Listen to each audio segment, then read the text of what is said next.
I look calm today. But back in 1980, I was fire. And she was the woman who matched me flame for flame. Time changed our faces, not our hearts. Our bodies aged, but our memories stayed young together. The nights we loved still glow inside us, untouched, like a doorway we could walk through, if the world allowed. If magic ever let us step back into 1980, I know the moment I'd remember most. My name is Evelyn Harper, and I am 75 years old. The California sun filters through our living room windows, casting soft light across the hardwood floors. Diana is in the kitchen making tea. I can hear her humming something familiar. After 45 years together, I know every note of every song she hums. I decided to clean the attic today, something I have been putting off for months. The boxers up there hold decades of our life together, and I was not sure I was ready to face all those memories. But this morning felt different. Like something was pulling me up those narrow attic stairs. The dust made me cough. Boxes were stacked everywhere. Old furniture covered in white sheets. I moved carefully. My knees are not what they used to be. My skin shows every year I have lived. Fine lines around my eyes, deeper wrinkles around my mouth, age spots on my hands. But I do not mind. These wrinkles came from smiling, from laughing with her, from living a life so full of love. I opened the first box, old tax documents.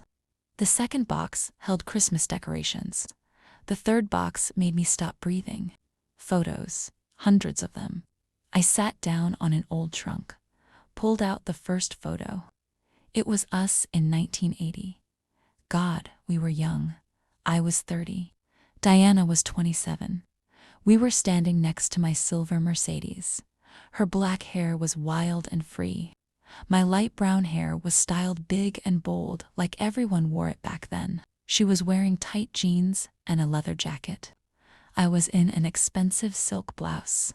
We were laughing. Her hazel eyes were bright with joy. My arm was around her waist possessively. I traced her face in the photo with my finger.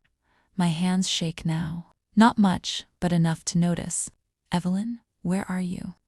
Diana's voice floated up from downstairs. Still beautiful. Still the voice that makes my heart skip. In the attic, I found something. I heard her footsteps on the stairs. She appeared in the doorway. My Diana. Her black hair is gray now, but those hazel eyes are exactly the same, still making me feel like the luckiest woman alive. What did you find? Our past. She sat down next to me on the trunk. I leaned my head on her shoulder. She wrapped her arm around me. Tell me the story again, she said softly. Which story? All of it. From the beginning. The night we met. I closed my eyes, let the memories wash over me. Suddenly, I was not 75 anymore. I was 30. Driving alone through Las Vegas at night. Sad songs playing on the cassette player. My heart broken from a divorce. It was 1980, I began. Summer, I was driving my Cadillac. I was crying, feeling sorry for myself. Then suddenly, there you were, running, your hair flying behind you, fear on your face, and I knew my life was about to change. Let me take you back to where it all began. 1980, Las Vegas, the night that changed everything. The cassette player was playing some sad ballad. All the songs sounded the same lately. Depressing, lonely, perfect for how I felt. I had been driving for 2 hours, just circling Las Vegas, watching the neon lights blur past. The city never slept, and neither did I anymore. Not since Richard left. Not since the divorce papers were signed. My family did not understand. They kept asking why I was so upset. He was boring, they said. You will find someone better, they said. They did not understand that I was not crying over Richard. I was crying because I finally admitted the truth. I never loved him, not really. I married him because that was what I was supposed to do. Wealthy family, good breeding, proper society wedding, but I never felt anything. Not the way I was supposed to feel. I thought something was wrong with me. The street was empty. It was past midnight. I turned down a side street. Less neon here. More shadows. That was when I saw her. A woman running, sprinting. Her black hair flying behind her. She was wearing a short dress that sparkled under the streetlights. High heels. She kept looking back over her shoulder like something was chasing her. My heart jumped. I slowed down, pulled closer. She saw my car and her face changed. Relief, desperation. She ran straight toward me, waving her arms. I stopped, rolled down my window. Please, her voice was breathless, scared. Please help me. What happened? Are you okay? There's a man. He tried to hurt me. He's coming. Please let me in. I did not hesitate. I unlocked the passenger door. She threw herself inside, slammed the door. Drive, please drive. I hit the gas. My Cadillac roared and we sped down the street. I checked the mirror, saw a man stumbling out from between buildings, too far to catch us. Thank you. Oh God, thank you. She was breathing hard, shaking. Are you hurt? Did he hurt you? No. I got away. He grabbed me outside the club. I work at a club. I'm a dancer. He was a customer, and he followed me and tried to force me into his car. I ran. Her voice was breaking.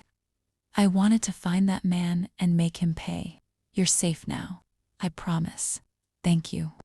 I don't know what would have happened if you hadn't stopped. I glanced at her, really looked at her for the first time. She was beautiful, stunning, breathtaking. Her black hair framed her face perfectly. Her hazel eyes were wide with fear, but I could see fire in them. Her body was lean and toned, the kind that came from dancing. She was wearing a sparkly dress that hugged every curve. Her legs were long and perfect. Something shifted inside me. Something I had never felt before. Not with Richard. Not with anyone. Want. Pure, undeniable want. Where can I take you home? Just away from here. Anywhere. Okay. Anywhere. I kept driving. The neon lights blazed around us. She leaned back, closed her eyes, took deep breaths. The cassette tape flipped over automatically. A new song started. Something with a steady beat. Less depressing. You were crying, Diana said softly. Before you saw me, you were crying while you drove. I had forgotten about the tears. I wiped them quickly. Bad night, me too. More silence, comfortable somehow, like we had known each other longer than 10 minutes. Can I ask you something? She said. Sure. Why are you out here alone at midnight, crying in your car? I should have said something vague, something polite, but her hazel eyes were so open, so honest. I found myself telling the truth. I just got divorced. I thought I would feel relieved, but I just feel empty. Like I wasted 6 years on something that never mattered. Did you love him? The question hit hard. No one had asked me that. Not my family, not my friends. Everyone just assumed. No, I didn't. I thought I should. I tried to, but I never did. Diana nodded, like that made perfect sense. Sometimes we do things because we think we're supposed to, not because we want to. Yes, exactly that. She was quiet for a moment. Then she spoke again. I'm a stripper, she said suddenly, at a club called the Red Velvet. That's where I work. That's how I make money. The man who chased me was a customer who got too handsy. She said it like a challenge, like she expected me to judge her, to look down on her, to tell her to get out of my expensive car. Instead, I said the truth. That must be hard work. Are you safe there? Her face softened, like I had passed some test she did not expect me to pass. Usually, tonight was bad luck. Most of the guys are fine. Some are creeps, but security handles them. This one caught me outside. Do you like dancing? I love it. I hate the circumstances, but I love the dancing itself. Moving my body, feeling the music. It's the only time I feel free. I understood that more than she knew. I'll drive you home. Where do you live? She gave me an address, a small apartment building on the east side. Not a great neighborhood, but not the worst either. I drove through the quiet streets. The city was calming down now. Even Vegas had to breathe eventually. When I pulled up to her building, she did not get out right away. She just sat there looking at me. "Can I ask you something else?" she said. "Sure." "Can I see you again? Not like a date or anything, just as friends. You seem like someone I'd like to know." My heart did something strange, flipped over, raced. I should have said no. I should have driven away and forgotten this whole night. Instead, I heard myself say yes. "I'd like that." She smiled. It was like the sun coming out. Like every light in Vegas turned on at once. "Do you have a phone? I can give you my number." "My home phone?" "Yes. Let me find some paper." I dug through my glove compartment, found an old receipt and a pen. She took them from me, wrote her number in neat handwriting, handed it back. "Call me anytime, even if you just want to drive around and not talk. I'm a good passenger." "I will. I promise." "People say a lot of things, but I think you mean what you say." "I do." She got out of the car, leaned down through the open window. Her face was close to mine. I could smell her perfume, something sweet and floral. "Thank you again, Evelyn. You're my hero tonight." Anyone would have stopped. No, they wouldn't. But you did. That says something about you. Then she straightened up, gave me one more smile, turned and walked into her building. I watched until she disappeared inside, made sure she was safe. I sat there for a long time, the receipt with her number in my hand, my heart pounding, my mind racing. Something had happened tonight, something I did not understand yet. But I knew with absolute certainty that Diana was going to change my life. I drove home slowly. The sad songs on the cassette did not sound sad anymore. They sounded like possibility, like hope, like something I had been waiting for without knowing I was waiting. My house was dark when I got there. The big empty house my family had given me as a wedding present. The house that was supposed to be filled with children and happiness. Instead, it was just me, alone, wandering through rooms that felt like a museum. I went to my bedroom, got ready for bed, but I could not sleep. I kept thinking about her hazel eyes, her black hair, her laugh, the way she said my name. I looked at the receipt on my nightstand, the numbers written in her handwriting. Diana, the red velvet, a stripper, someone my family would be horrified by, someone they would say was not appropriate for a Harper to associate with. But I did not care what they thought. For the first time in my life, I did not care about being appropriate or proper, or doing what I was supposed to do. I wanted to see her again. I wanted to know her. I wanted to understand this feeling that was blooming in my chest like flowers in spring. I did not know it yet, but I had just met the love of my life. The woman I would spend the next 45 years loving with every piece of my soul. It all started that night, on a dark Las Vegas street, with a woman running and a car stopping and two hearts that did not know yet they were meant to beat together. I called her 3 days later. I had been staring at that receipt for 72 hours, picking up my phone, putting it down, picking it up again. My family kept asking what was wrong with me. I kept saying nothing, but something was definitely wrong. Or maybe something was finally right. On the third day, I could not take it anymore. I went to my room, closed the door, picked up my phone, dialed her number. It rang 4 times. I almost hung up. Then her voice. "Hello, Diana. It's Evelyn. From the other night." "Evelyn, I was hoping you'd call." "I thought maybe you wouldn't." I said I would. "People say a lot of things. I mean what I say." There was a pause. Then she laughed, that low, warm sound that made my stomach flip. "I believe you. So what are you doing tonight?" "Nothing. Why? Want to go for a drive?" "I'll buy the coffee." I smiled. First real smile in days. "You don't have to buy anything. I'll pick you up at 8. "Perfect. I'll be waiting outside." I hung up, stared at the phone. My heart was racing like I had just run a marathon. What was I doing? Why was I so excited to see someone I barely knew? Why did the thought of driving around with her make me happier than anything had in years? I did not have answers, but I did not need them. I just needed to see her again. I spent the rest of the day getting ready, which was ridiculous. It was not a date. She said it was not a date. We were just friends. Friends who barely knew each other. But I changed clothes 4 times. Finally settled on designer jeans and a silk blouse. Casual, but expensive. Very me. I left my light brown hair down, put on subtle makeup, sprayed my best perfume. My mother caught me leaving. "Where are you going all dressed up?" "Just meeting a friend." "What friend? Do I know them?" "Someone new." "No one you know." She looked suspicious, but did not push. The Harper family was good at not pushing. We were good at pretending everything was perfect, even when it was falling apart. I drove to Diana's apartment building. She was waiting outside just like she promised, wearing tight jeans and a leather jacket. Her black hair was loose and wild, red lipstick. She looked like trouble, the best kind of trouble.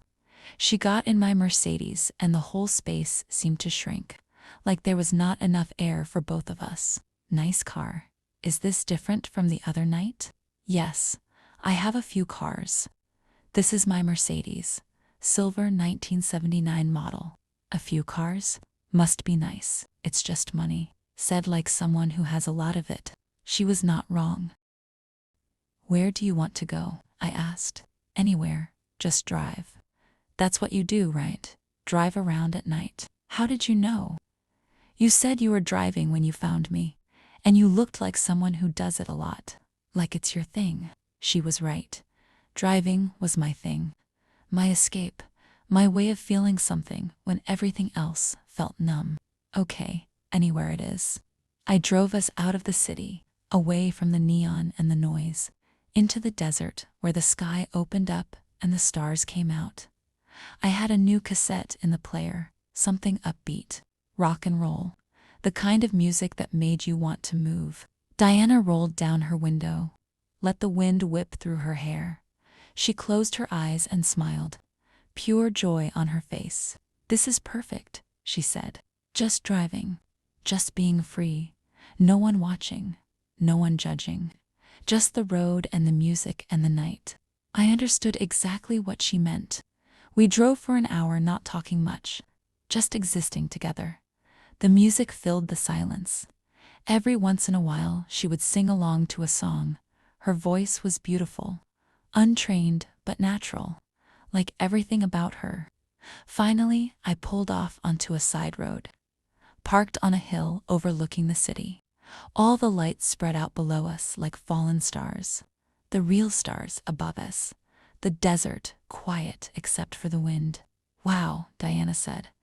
"Do you come here a lot?" "Sometimes, when I need to think." "What do you think about life choices? Whether I'm living the way I want to, or the way everyone expects me to? And which one is it?" "Until recently, the way everyone expects." She looked at me, really looked at me. "What changed recently?" "You," I wanted to say. "You changed everything." But I could not say that. We barely knew each other. It would sound crazy. I got divorced, started questioning things. Like what? Like why I married someone I didn't love. Why I spent 6 years pretending to be happy. Why I keep doing things that make me miserable just because they're appropriate. Diana nodded slowly. "I get that. I dance at a club because I need money, but everyone judges me for it. My family stopped talking to me. Old friends look at me like I'm dirty. But I love dancing. I love the freedom of it. So I keep doing it even though it makes other people uncomfortable. They're wrong to judge you. And people are wrong to make you live a life you don't want." We sat there in comfortable silence, the city lights twinkling below, the stars above, the wind carrying the scent of desert sage. "Can I tell you something?" Diana said. "Sure. I'm glad you stopped that night. Not just because you saved me, but because I think I was supposed to meet you." My heart skipped. "I think so too." We started meeting regularly after that, 2 or 3 times a week. Always at night, always driving. It became our thing. Our escape from the world that did not understand us. I would pick her up after her shift at the Red Velvet. She would get in my car smelling like cigarette smoke and perfume. We would drive until the sun came up, talking, laughing, learning each other. I learned she was 27, grew up in a small town in Nevada, came to Vegas to dance professionally but ended up at the strip club because it paid better. She sent money home to her mother who was sick. She had no siblings, no close friends, just her and her dreams and the stage. She learned I was 30, born into the Harper family. Old money, lots of it. I ran part of the family business, but my heart was not in it. I did it because it was expected. I married Richard because it was expected. I pretended to be happy because it was expected. "You're good at pretending," she said one night. "Too good. I've been pretending my whole life." "What do you really want, Evelyn, if you could have anything?" I looked at her, sitting in my passenger seat, the streetlights casting shadows on her face, her hazel eyes reflecting the neon, her black hair wild from the wind. I wanted to say you. I want you. But I was not ready. Not yet. "I want to feel alive," I said instead. "I want to stop living for other people and start living for myself." "Then do it. It's not that simple." "It is that simple. You're just scared." She was right. I was terrified.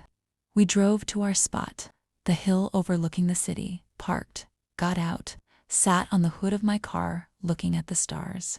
"Tell me about your family," Diana said.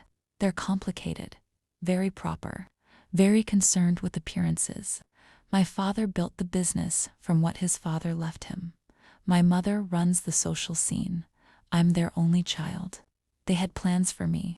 Good marriage, children, carrying on the family name. But you got divorced." "Yes," they were devastated. "Not because I was unhappy, because it looked bad." "Do they know you didn't love him?" "No, I never told them. They wouldn't understand." Diana was quiet for a moment. Then she asked the question I had been avoiding. "Do you like men, Evelyn? Are you attracted to them?" My heart stopped. No one had ever asked me that directly. "No," I whispered. "I'm not. I never have been. I thought something was wrong with me." "There's nothing wrong with you." "How do you know?" She turned to look at me, her hazel eyes serious. "Because I'm the same way. I'm not attracted to men either. I never have been. The dancing is just work. But in my real life, I like women." The words hung between us, a confession, a truth, a door opening. "You're a lesbian," I said softly. "Yes. Are you?" I had never said it out loud, never admitted it to anyone, not even myself really. "Yes," I whispered. "I think I am."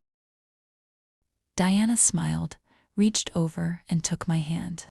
Her skin was warm against mine. "It's okay, Evelyn. You're okay. There's nothing wrong with us. My family would die if they knew." "Then don't tell them. Not yet. Not until you're ready." "Are you out? Does your family know?" "My mother knows. She doesn't like it, but she doesn't hate me. My father died before I figured it out. Everyone else. I don't care what they think. I wish I was that brave." "You are brave. You just don't know it yet." We sat there, holding hands, looking at the stars. The night was warm, the desert quiet. Everything felt possible. "Can I ask you something?" I said. "Anything." "When did you know about yourself?" Diana thought for a moment. "I was 16. There was a girl in my dance class. She was beautiful. I couldn't stop looking at her. I thought I just admired her dancing. Then one day she kissed me after practice. And I knew. Everything made sense." "What happened with her?" "Nothing. She moved away. But I never forgot that kiss. Never forgot how right it felt." "Have you been with other women?" "A few. Nothing serious." "What about you?" "Never. Richard was my only relationship, and it was terrible. I never understood why everyone made such a big deal about physical intimacy. I thought I was broken." "You're not broken. You just hadn't met the right person." She said it casually, but her eyes held mine, and I knew she meant something more. "Diana, I started, my voice shaking. Yes, I think about you all the time, since the night we met. I can't stop. I've never felt this way about anyone. What way? Like I want to know everything about you. Like I want to spend every moment with you.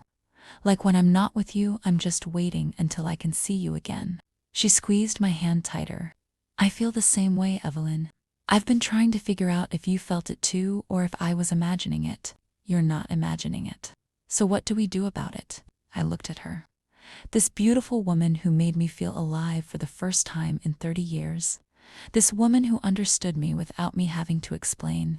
This woman who made my heart race and my hands shake and my whole world shift. I don't know, I whispered.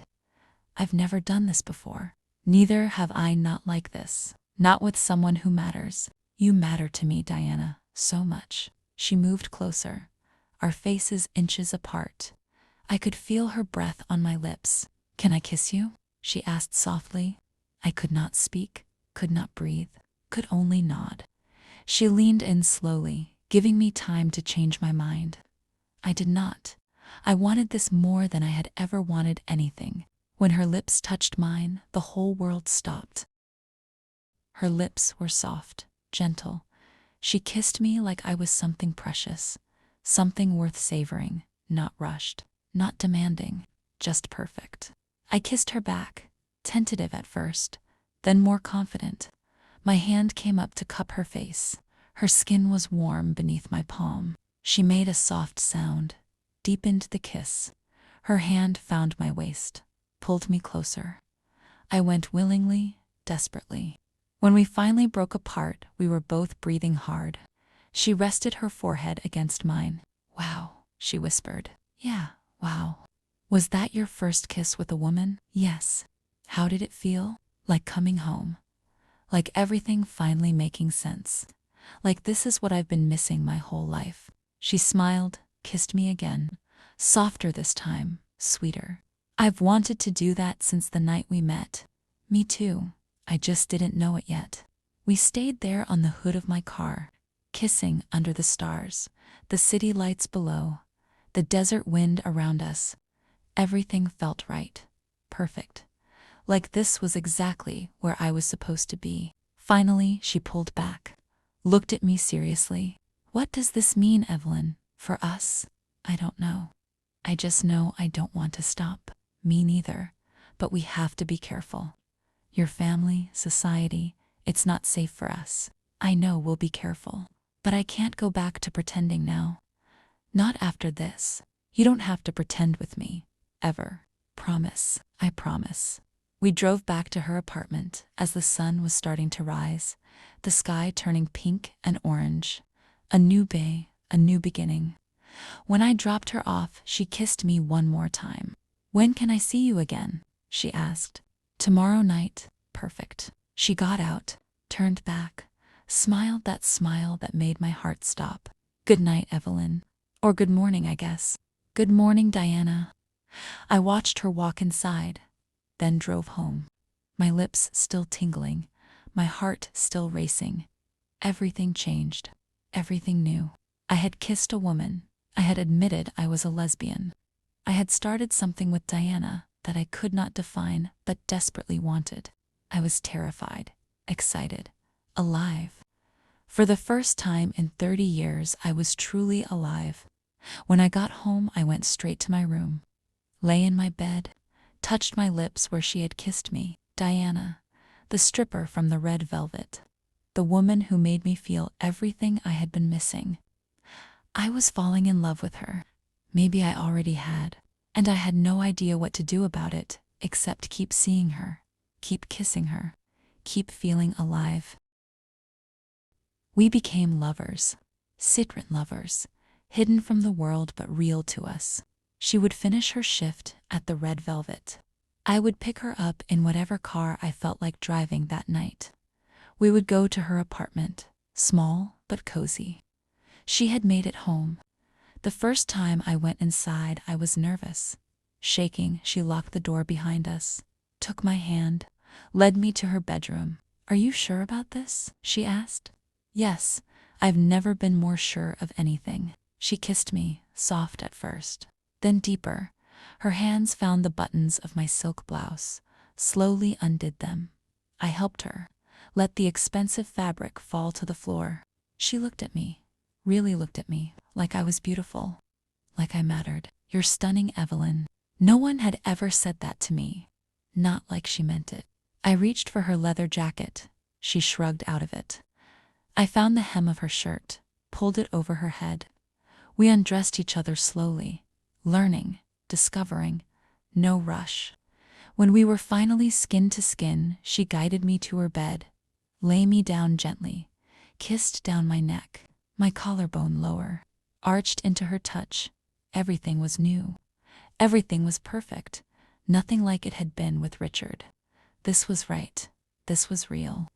She made love to me with careful attention, learning what I liked, what made me moan, what made me say her name.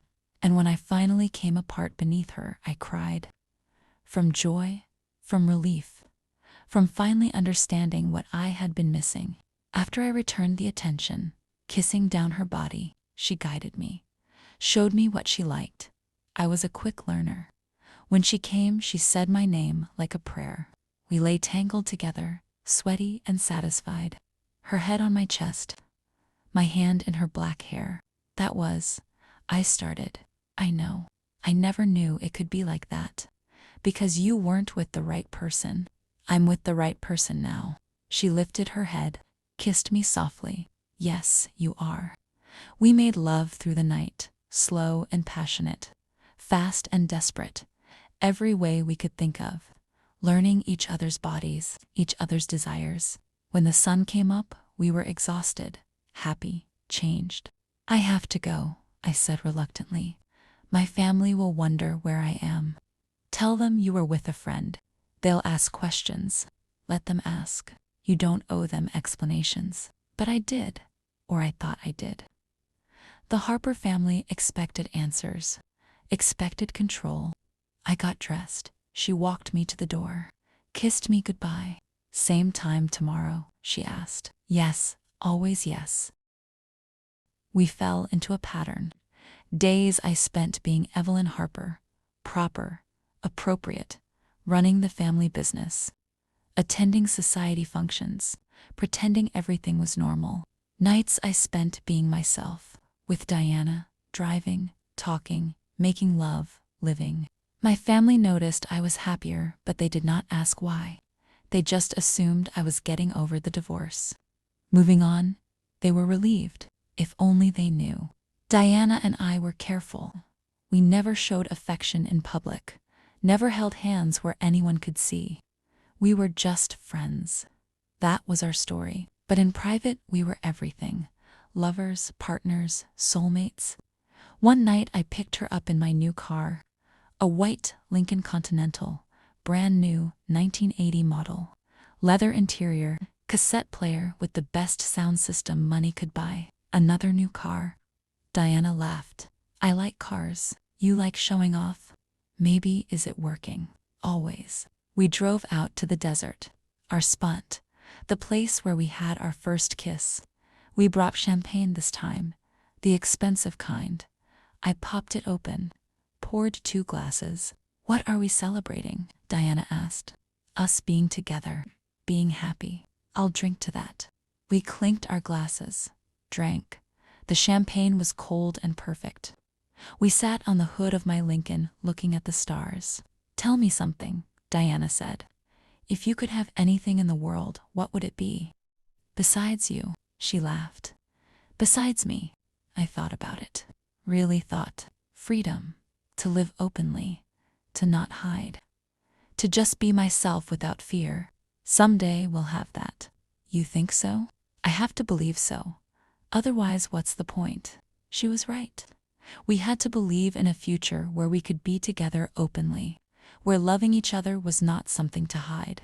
"What would you want?" I asked. "A house, somewhere quiet, with a garden, and a dance studio. And you. That's all I need. I'll buy you that house." "Evelyn, I'm serious. I have money. Lots of it. Let me use it for something that matters." "You don't have to buy me things. I know. but I want to. I want to give you everything. She set down her champagne, climbed into my lap, straddled me, kissed me deeply. You already give me everything, she whispered against my lips. You give me love. You give me freedom. You give me life. I kissed her back, desperately. My hands found her waist, pulled her closer. We made love right there, on the hood of my Lincoln, under the stars. The desert quiet around us, just us and the night. Diana invited me to her apartment for dinner. She wanted to cook for me, take care of me. I arrived with more champagne and flowers, roses, red and expensive. You didn't have to, she said. I wanted to. Her apartment smelled amazing. She had made pasta, simple but perfect. We ate at her small table, talked about our days, about her dancing, about my work, about everything and nothing. After dinner, she cleared the dishes, put on music, something slow and romantic, turned off the lights, lit candles. The room glowed soft and warm. She came back to me, held out her hand. Dance with me. I don't know how. I'll teach you. I took her hand, let her pull me close. She put my arms around her waist, her arms around my neck. We swayed to the music. See, you're a natural. I have a good teacher. We danced slowly, her head on my shoulder, my hand in her hair, the candlelight flickering around us, the music soft and perfect. This is nice, I whispered. Just nice, perfect. This is perfect. She lifted her head, kissed me, soft and sweet. Her tongue traced my lower lip. I opened for her. The kiss deepened. We kept dancing, kept kissing, our bodies moving together. The music wrapped around us like a blanket. Diana pulled back slightly, looked into my eyes. I need to tell you something. What? Every dance I do, every move I make on that stage, I dedicate it to you now. You're the reason I keep going. My throat tightened. Diana, I mean it. When I'm dancing, I think about you, about us, about this. It makes everything worth it. I kissed her deeply, pouring everything I felt into it. All the love, all the gratitude, all the joy. She started unbuttoning my blouse, slowly, between kisses. I did the same with her shirt. We undressed each other while still swaying to the music.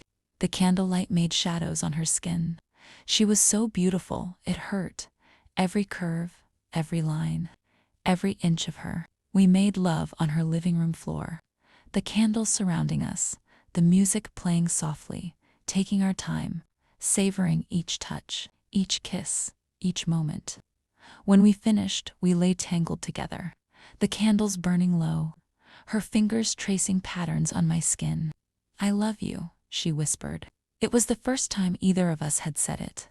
My heart stopped, then started again. Faster, harder. I love you too. God, Diana, I love you so much. She smiled, kissed me softly. Say it again. I love you. Again, I love you. I love you. I love you.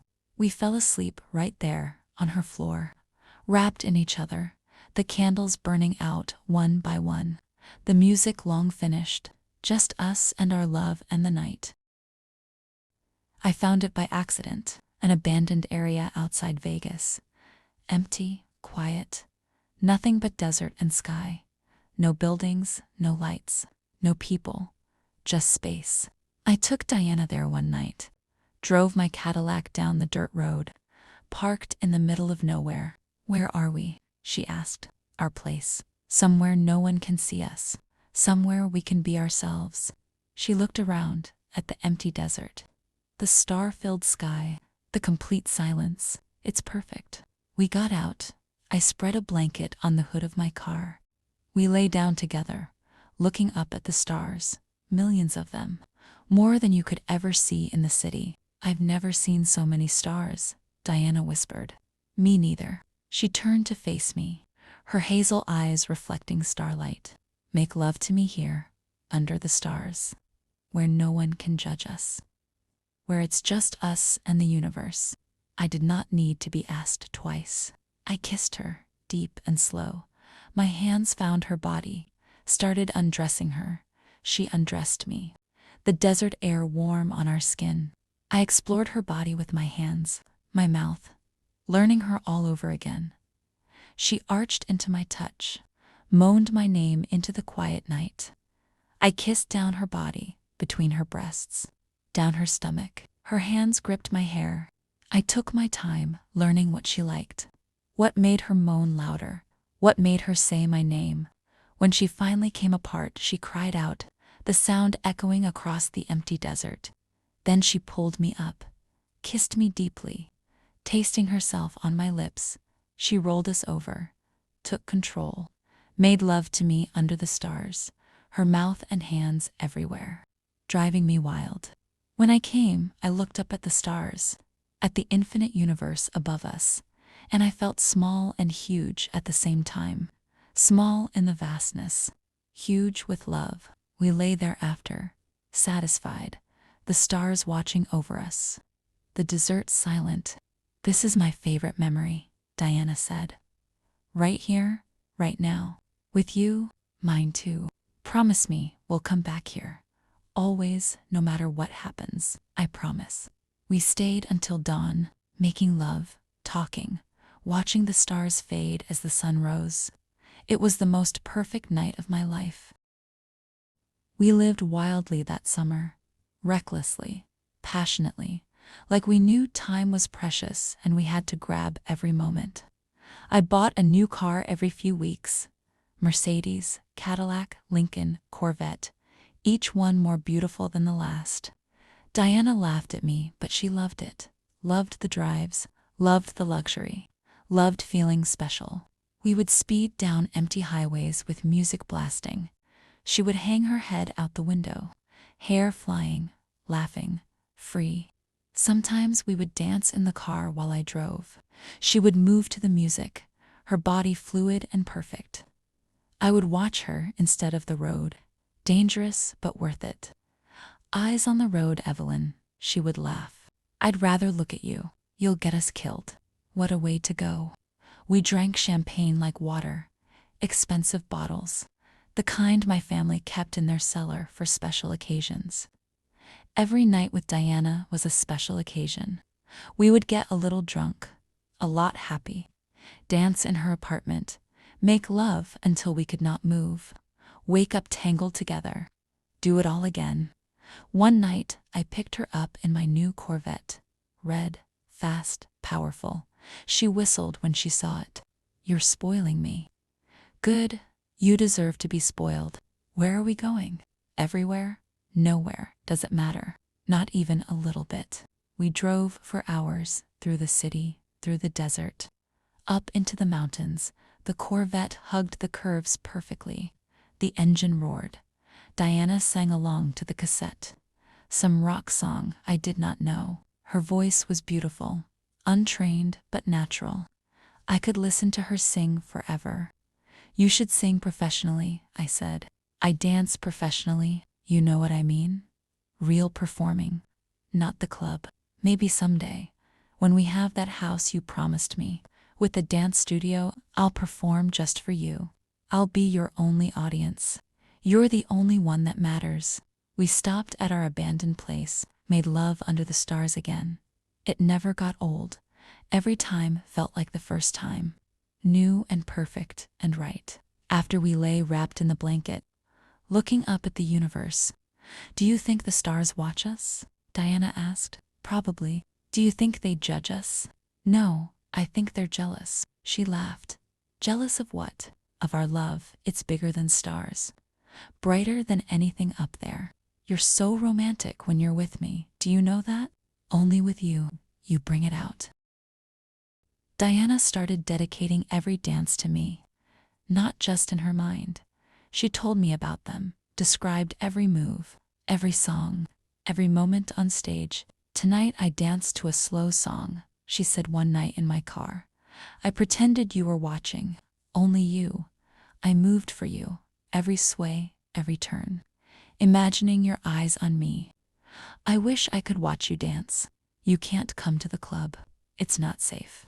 Then dance for me here, now, private show. She smiled. I thought you'd never ask. We were parked at our spot, the desert empty around us. She got out of the car. I turned up the music, something slow and sensual. Diana started dancing in the headlights of my car, her body moving like water, like silk, like everything beautiful in the world. She swayed her hips, ran her hands down her body, looked at me with those hazel eyes that saw straight through me. Every move was for me, only me. I watched, mesmerized, captivated, completely in love. She peeled off her jacket, slowly, teasingly, then her shirt, her jeans, until she was dancing in just her underwear. The desert wind on her skin, the stars above, the music wrapping around her. I got out of the car and walked to her. She pulled me close and moved her body against mine. We danced together. She was wearing almost nothing, and I was fully clothed. We did not care. We were just feeling. You're so beautiful, I whispered. You make me feel beautiful. You are, inside and out. Everything about you is perfect. She kissed me, deep and passionate. We made love right there, standing up, against my car, fast and desperate. Both of us needing each other now. After she got dressed, we sat on the hood, sharing a bottle of champagne. Every dance is for you, she said again. Every single one, even when I'm on that stage with men watching. In my mind, I'm dancing for you. Only you, forever you. I don't deserve you. Yes, you do. You saved me, Evelyn. That night on the street, you saved my life. And then you gave me a reason to live it. I held her close, my heart so full it hurt. I love you, Diana, more than anything in this world. More than my family, more than money, more than my own life. You are everything, and you are my everything. My savior, my lover, my home. We stayed there until the sun came up, drinking champagne, dancing, making love, living wildly and freely, like we would never run out of time. But time was not on our side. Society was not on our side. And eventually the pressure started building. People started noticing us together, started asking questions. Why was Evelyn Harper spending so much time with that stripper from the Red Velvet? What were they doing together? Why were they always alone? My family started getting suspicious. My mother cornered me one day. Evelyn, we need to talk about this friend of yours. Diana, yes, her people are talking. Let them talk. You don't understand. The Harper name means something. We have a reputation to uphold. You can't be seen with someone like her. Someone like her. What does that mean? You know what it means? She's a stripper. She's not appropriate company for you. She's my friend. And she's a better person than half the people at your society functions. That's not the point. Then what is the point, Mother? She looked at me carefully, like she was seeing something she did not want to see. Are you in love with her, Evelyn? My blood ran cold. What? It's a simple question. Are you in love with that woman? I should have lied, should have laughed it off. But I was tired of lying, tired of pretending. Yes, I am. My mother's face went pale, then red, then pale again. That's not possible. You were married to a man. I never loved him. I love her. I've always liked women, Mother. I just never admitted it until Diana. This is unacceptable. You cannot be one of those people. The Harper family does not have lesbians. The word sounded dirty in her mouth, like something shameful. Well, you do now, because I'm a lesbian, and I love Diana, and I'm not giving her up. Your father will hear about this. Tell him. I don't care anymore. I walked out, got in my car, drove straight to Diana's apartment. She opened the door and saw my face. What happened? My mother knows. About us, about me. Oh God. What did she say? That it's unacceptable, that I'm not allowed to see you, that the Harper family doesn't have lesbians. Diana pulled me inside, held me while I cried. Angry tears, frustrated tears, tears of relief at finally being honest. What do you want to do? She asked softly. I want to be with you. I don't care what they think. They could cut you off, disown you. Let them. I don't need their money. I have my own. I'll be fine. Are you sure? I pulled back, looked into her hazel eyes. I've never been more sure. I choose you, Diana, over everything, over everyone. I choose us. She kissed me, deep and grateful and full of love. Then we'll face it together. My father called me to his office, the Harper family business headquarters, big glass building, top floor, corner office with a view of the city. I went. Diana wanted to come, but I told her no. This was something I had to do alone.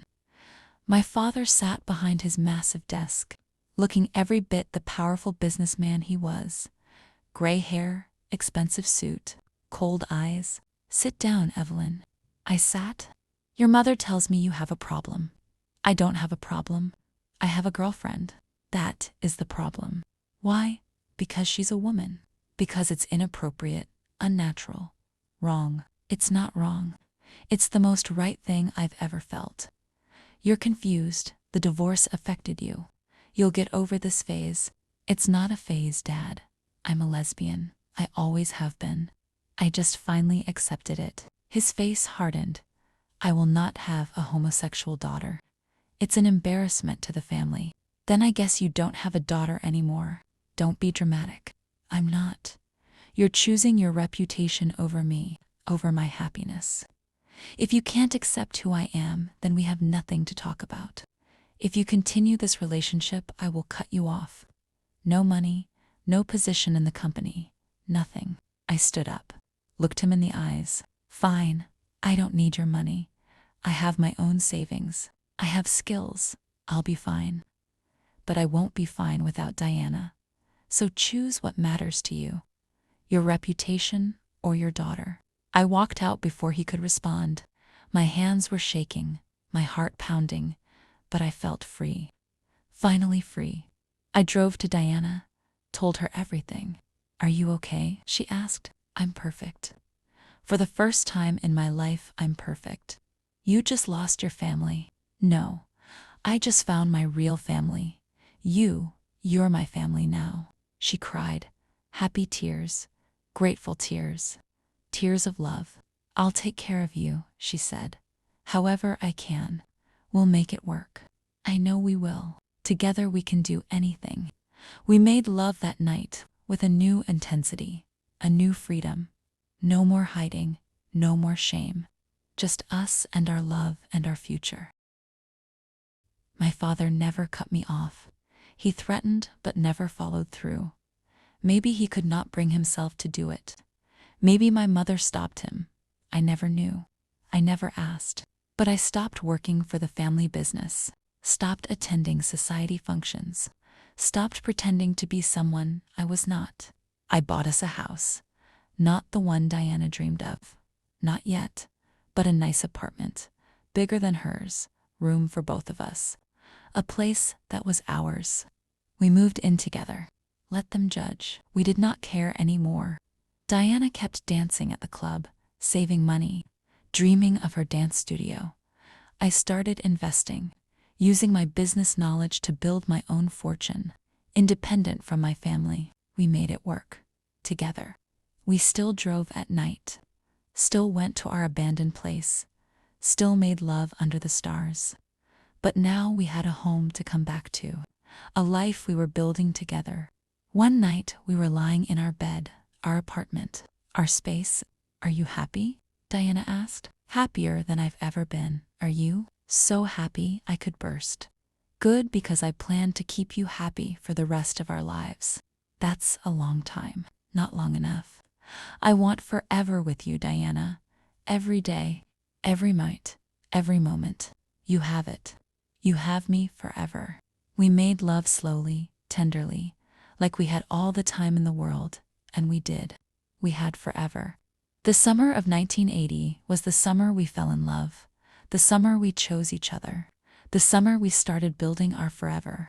We did not know then that we would make it, that 45 years later we would still be together, still in love, still choosing each other every single day. But looking back now, I can see it. We were meant to be. From that first night on the Las Vegas street, from that first drive, from that first kiss under the stars, we were meant to find each other, to save each other, to love each other forever, and we did. I finished remembering, opened my eyes. I was still in the attic, still holding the old photo, still 75 years old, but my heart felt 30 again. I love that story, she said softly. Me too. Even though I lived it, especially because you lived it. We lived it together. I looked at her, really looked at her. The gray hair, the wrinkles, the age spots. She was 72 now, not the 27-year-old I met on that Las Vegas street. But she was still the most beautiful woman I had ever seen. Do you have any regrets? I asked. Not a single one, do you? Only that we can't do the wild things anymore. The long drives, the dancing, the making love under the stars. She smiled. We can still make love, not like we used to. No, but maybe better. Because now it's 45 years of love, of knowing each other, of choosing each other every day. She was right, as always.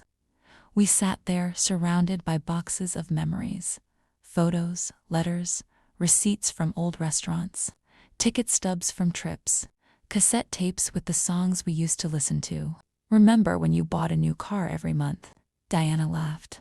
I was showing off. It worked. Remember when you danced for me in the desert? How could I forget? That was one of the best nights. All our nights were the best nights. They still are. Last night was pretty great. I laughed. She was not wrong. Last night we had made love slowly, carefully. Our old bodies not as strong as they used to be, but our love just as powerful. Come on, Diana said. Let's go downstairs. I'll make us tea. We can look through these photos properly, okay? We walked down the stairs together, slowly, carefully, holding each other, the way we always had. In the living room, Diana made tea. I spread the photos on the coffee table. So many memories, so many moments, so many years. She brought the tea, sat next to me. We went through them one by one, laughing, crying, remembering. God, we were brave. Or stupid. Brave. Definitely brave. But it was ours. That's all that mattered. We've had a good life, I said. The best life. Do you think we'd do anything differently if we could go back? Diana thought about it. Really thought. No, every choice led us here, to this moment. To 45 years of love. I wouldn't change a thing.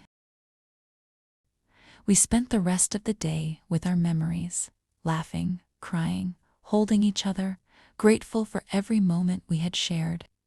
As evening came, we put the photos away. Diana made dinner, something simple. We ate together, talked about nothing and everything. After dinner, we moved to the couch. I put on an old movie, something romantic, black and white, the kind we both loved. Diana curled up next to me, her head on my shoulder, my arm around her, the way we always sat. Evelyn, she said softly. Yes, thank you. For what? For stopping that night, for saving me, for loving me, for giving me this life. My throat tightened. You saved me too. You gave me life, real life. You taught me how to be myself, how to be free. It's how to love. We saved each other. Yes, we did. We watched the movie, but I was not really watching. I was thinking about our life, about the 19-year-old who got divorced and thought her life was over, about the 27-year-old running down a Las Vegas street, about two women who found each other against all odds. We had faced so much: society's judgment, family rejection, discrimination, fear, but we had faced it together, and we had won. We built a life, a love, a forever. We could not do the wild things anymore, could not drive for hours, could not dance until dawn, could not make love with the intensity we once had. But we did not need those things. We had something better. We had 45 years of memories, of choosing each other, of building a life together. We had quiet mornings over coffee, slow walks on the beach, movie nights on the couch, gentle lovemaking in our bed, comfortable silence, easy laughter, deep understanding. We had everything that mattered. The movie ended. Diana was almost asleep. I kissed the top of her head. "I love you," I whispered. She stirred, smiled without opening her eyes. "I love you too. Forever and always. Forever and always." We stayed there on the couch, two old women who had loved each other for 45 years, who had been young and wild and brave, who had faced the world together, who had built something beautiful. I thought about that night in 1980, the night that changed everything. The night I stopped for a woman running down the street. The night I met the love of my life. If I could go back, I would do it all again. Every moment, every choice, every kiss, every drive, every dance, every fight, all of it, because it led me here, to this couch, to this woman, to this life. We had it all, and we still had each other. That was everything. Diana's breathing evened out. She was asleep. I held her close, watched her peaceful face, still beautiful after all these years.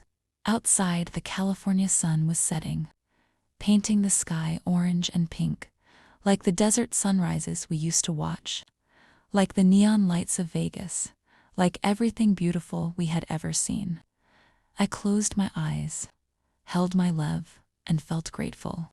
Grateful for stopping that night, grateful for being brave, grateful for choosing love over fear, grateful for 45 years of forever. We were Evelyn and Diana, two women who loved each other when the world said they should not, two hearts that beat as one, two souls that found each other and never let go. And as I drifted off to sleep holding her, I thought about how sometimes the best things in life come from the most unexpected moments, how love can bloom in the darkest places, how two people who seem like they have nothing in common can become everything to each other. We had our wild youth, our passionate romance, our brave choices, our beautiful memories, and now we had our peaceful twilight, our comfortable love, our grateful hearts, our forever. That was enough. That was everything. Don't ever think you're too late or too old. Love doesn't follow clocks, it follows courage. The golden era of your life isn't a year. It's the moments you choose to feel alive. Your body may grow old, but the moments you lived with your whole heart will stay young forever. Love has no age limit. Age is only a number. One day, all of us will leave this world. But what stays in the hearts of those we love are the beautiful memories we gave them. So be someone who is loved. Fill every day with moments worth remembering. Even when you're gone, those memories will remain timeless, living on as the most beautiful reminders of your love.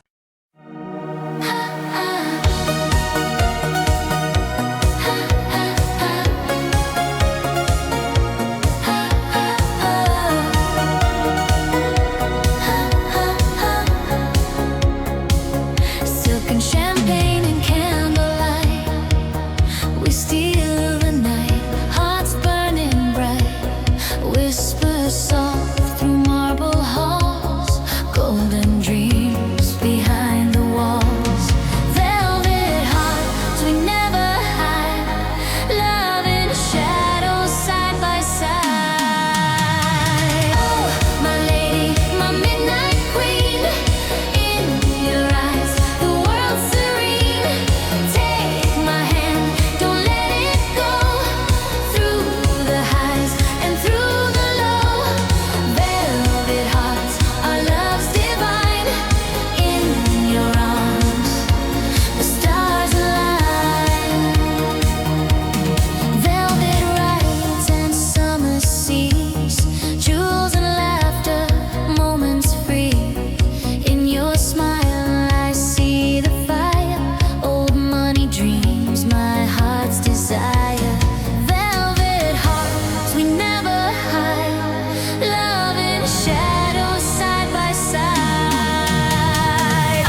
Thank you for watching Sapphic Story Hour. Please like, subscribe, and share your thoughts in the comments. Until next time, bye-bye.